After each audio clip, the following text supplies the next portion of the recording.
Okay, after some extensive measuring and remeasuring and checking and double checking, I think I've got it figured out. The new cooktop is ever so slightly smaller front to back than the original, which means that it actually runs the risk of falling inside this hole if I was to just extend the hole as is. So what I needed to do was drift the cut back on both sides, but not to the point where it would show the hole on the front. And I also needed to drift the hole back, in other words, tighten it on the back. The measurements are pretty interesting. 546 millimeters wide by 470 millimeters deep. This is 490 and it's not cut regularly. So I needed to make sure that I had just enough to be able to fit this guy correctly. And what I'm going to do is I'm going to make sure that the deepest point doesn't peek out from underneath the front lip. That would be bad, so I might end up pushing the unit forward a little tiny bit, say 3-4 millimeters, which would be more than enough. There's a 1.5 centimeters difference from the front and just about 1 centimeter from the back, so I may end up swapping those two, because if I'm going to have a gap, I want it on the rear of the unit, not the front. So I'm going to take a walk with the dogs now and think about what I'm going to do with this hole, because you only cut it once, and if you cut it wrong, boy oh boy are you sorry. And I need to think and rethink, because measuring is cheap, cutting is expensive. So that's where we stand. We got a basic idea. It's reasonably square. The way I did it was I used this combination square. I got the depth that I wanted, and then just I set the combination square to the appropriate depth I wanted it to. Ran it along the face of the counter. I'll give you a little quick demo. And stuck the pencil on the end and just, there we go, it's about the right length there. Just stuck the pencil on the end and got myself a nice flat line, and from there I was able to construct the square. So what you do is you then use the right angle that's built into this combination square, and you make your first line like so. Then you extend it with the ruler, and if you're reasonably true, when you measure corner to corner, you'll get the same measurement from corner to corner, and that means that you've made a square. If you're off by 1 millimeter or 2, it's not a big deal. You just, when you make the actual cut, you just either cut on the line or you cut to the outside or inside of the line, which gets you a couple extra millimeters. And there's plenty of forgiveness under the lip of the new cooker. The problem is the hole is too big. So for those of you who have to deal with a hole that's bigger than the new cooker, that's what you have to do. Get your sight off the front and make sure that the depth off the front is cool, and then use one of these combination squares. This one cost me I think $5, so they're a good investment. They've also got a level in them. So yeah, here, this one comes with a level, and that's very useful. I don't have a level at the moment, so I got a level and a square for $5 or whatever.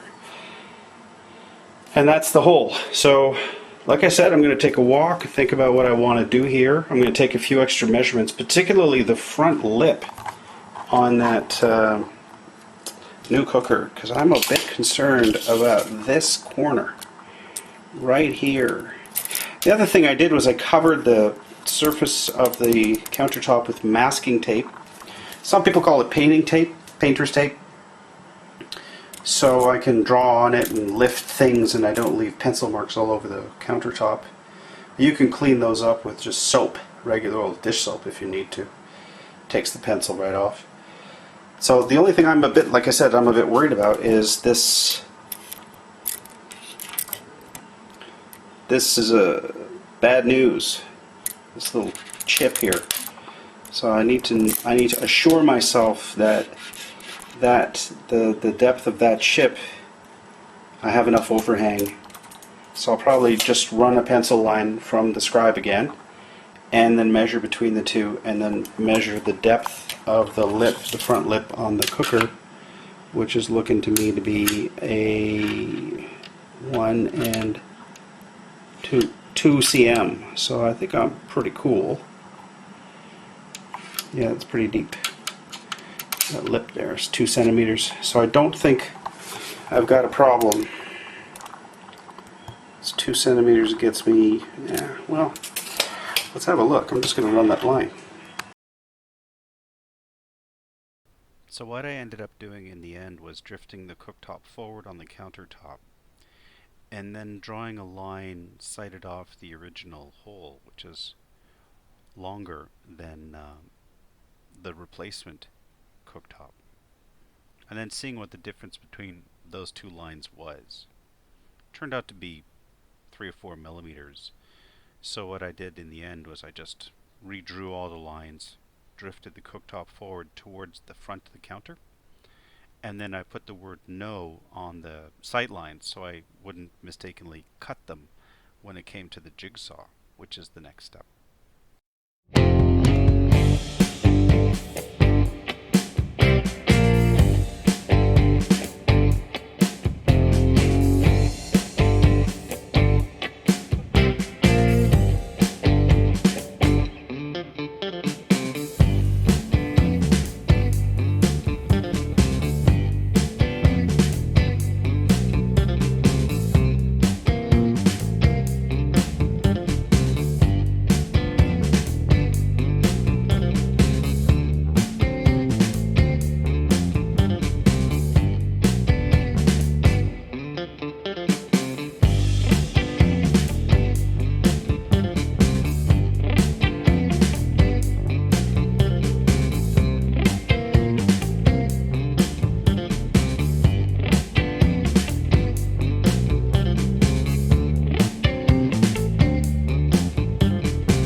I hope you liked this video.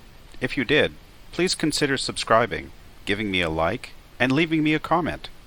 I really enjoy making these videos, and I want to know from you how I can make them better. The whole point of these videos is to demonstrate that if I can do something, you can do it too. Well, that's it for now. So long, and remember, keep making.